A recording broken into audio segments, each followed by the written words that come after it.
तो शुरुआत में ही पंडित जी से जान लेते हैं कि आखिरकार धन प्राप्ति के लिए कौन से उपाय करना लाभकारी होता है। बिल्कुल, जैसा नेहा जी ने शुरुआत में ही कहा कि मानव के जीवन में धन का मूल्य बहुत ज्यादा है, उसकी अहमियत बहुत ज्यादा है। चाहे आप कारोबारी हों, चाहे आप नौकरी करते हों, चाहे आप खेती करते हों, कुछ भी करते हों, लेकिन धन जीवन के लिए बहुत महत्वपूर्ण चीज जरूर है।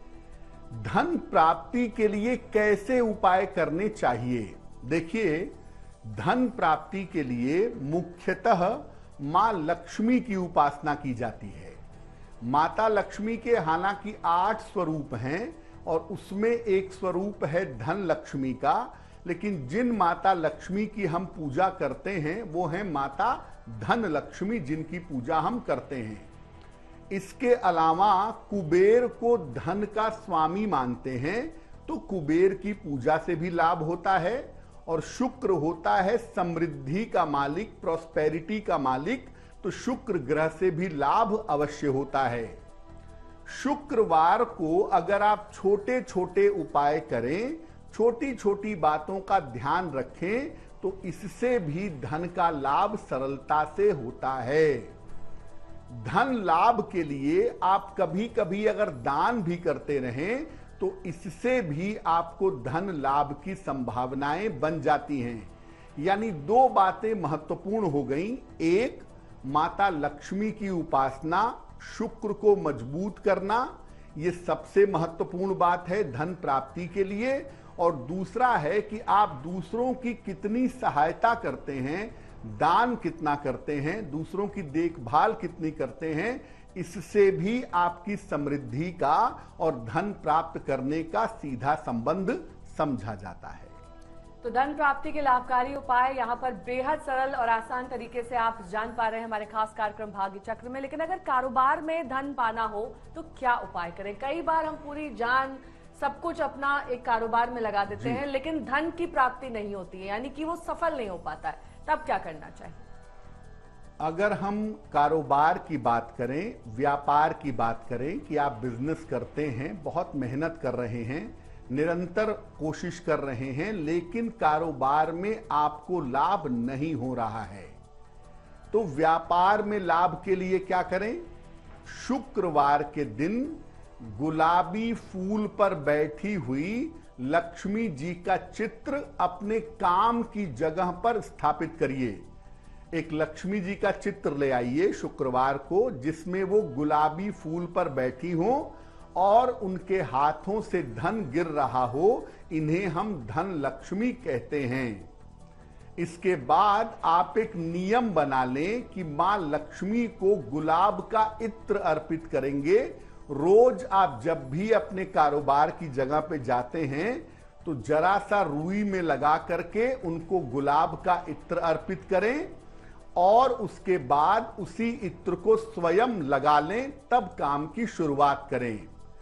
अगर ऐसा आप नियमित रूप से करते हैं, यानी मां लक्ष्मी को गुलाब का इत्र अर्पित करते हैं, फिर स्वयं उसी इत्र को लगा लेते हैं सुबह के समय और तब काम की शुरुआत करते हैं या तब काम पर जाते हैं, तो इससे आपके व्यापार की स्थिति में बेहतर सुधार होने की संभावना जरूर बन जाएगी। अगर आपका पैसा कहीं रुक गया हो या फंस गया हो, कई बार हम लोगों को देते हैं उधार, वापस नहीं मिलता है, कई बार कारोबार में ही धन फंस जाता है, ऐसे में क्या करना चाहिए? बिल्कुल, अगर आपने किसी को पैसा दिया, फंस गया, नहीं मिला, या कारोबार में दिया, फंस गया, नहीं मिला, आपका बहुत सारा पैसा मार्केट में और लोगों के पास फंसा हुआ है, क्या उपाय करें कि अपना फंसा हुआ पैसा वापस मिल पाए?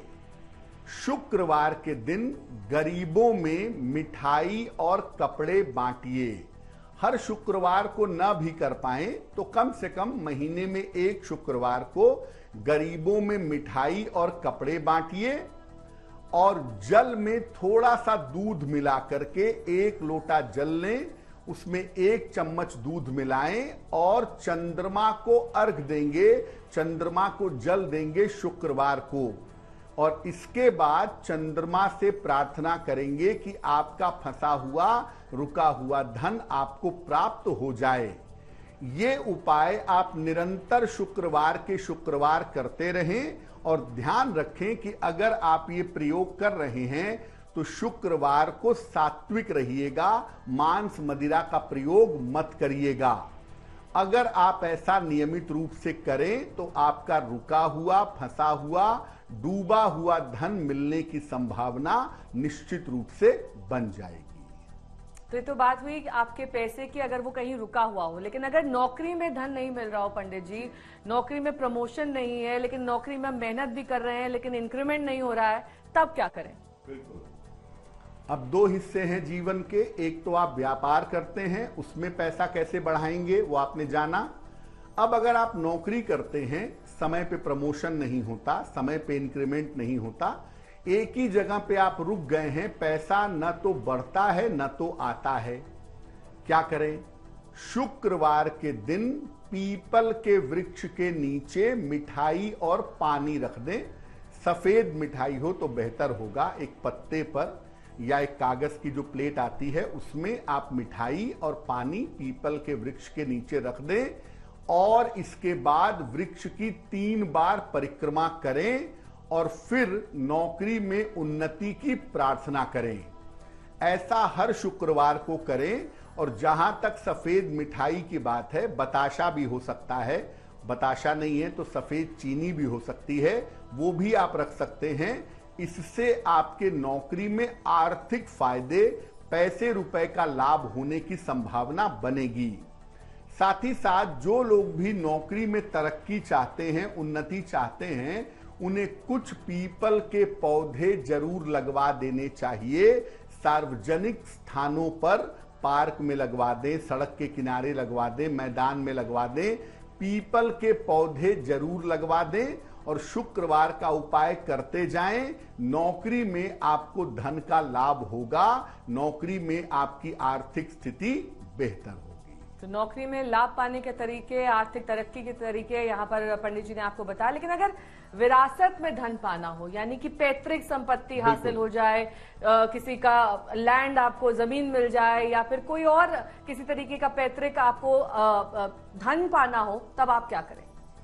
देखिए, बहुत बार ऐसा होता है कि हमारी अपनी प्रॉपर्टी है, पिता की, माता की, दादा की, दादी की इनहेरिटेंस की प्रॉपर्टी है, वो नहीं मिल पा रही है, या विरासत का पैसा है वो हमें प्राप्त नहीं हो पा रहा है, या कुछ ऐसे ग्रह योग हैं कि अपनी ही प्रॉपर्टी, अपना ही पैसा नहीं मिल रहा है, क्या करेंगे उसके लिए? शुक्रवार को मां लक्ष्मी को गुलाबी फूल की माला अर्पित करिए। और अगर गुलाबी फूल की माला नहीं मिल पाती तो गुलाब के ढेर सारे फूल या गुलाब के फूलों की पंखुड़ियां अर्पित करिए। इसके बाद घी का दीपक जला करके लक्ष्मी जी की आरती करिएगा। कपूर से नहीं, घी का दीपक जला करके लक्ष्मी जी की आरती करेंगे। और शुक्रवार को ही बालिकाओं को सफेद मिठाई का दान करेंगे। ये उपाय आप लंबे समय तक हर शुक्रवार को करते जाइए।